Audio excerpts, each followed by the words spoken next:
Semangat bangsa Moro yang harus tak ikuti le orang Aceh.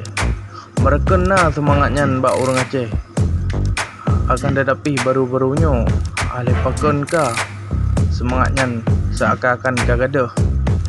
Nenging bak bangsa Moro kita contoh walaupun di mendamai akan tetapi kekuatan militer awaknya dan kekuatan diplomasi terus diperkuatkan. Sinan kita contoh ban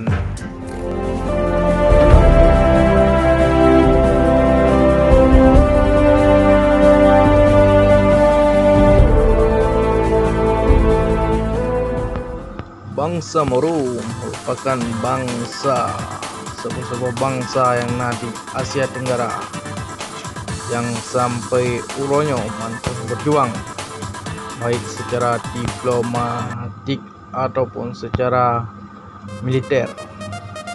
Bangsa Moro berdamai dengan rezim ataupun pemerintah Filipina. Akan tetapi awaknya hana di Budi, awaknya manteng juk mabudi, manteng berkuasa sampai an uronyo.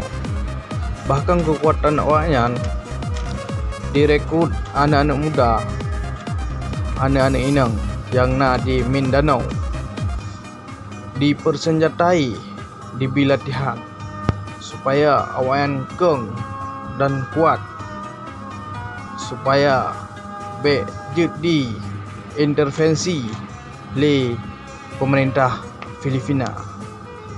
Awaknya sangat cerah, sangat jernih pemikiran awaknya. Damai tapi kekuatan terus diperkuat sampai an uronyo.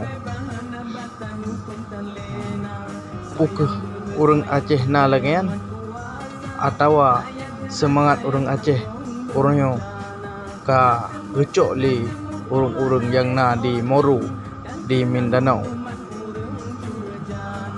Elit-elit awaknya walaupun dalam militer fasilitas awaknya sip, bahkan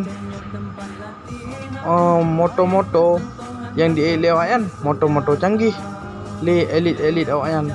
Bahkan rakyat di Mindanao mensanjung-sanjungkan militer pembebasan Mindanao dan dihormati di Moro Sidih.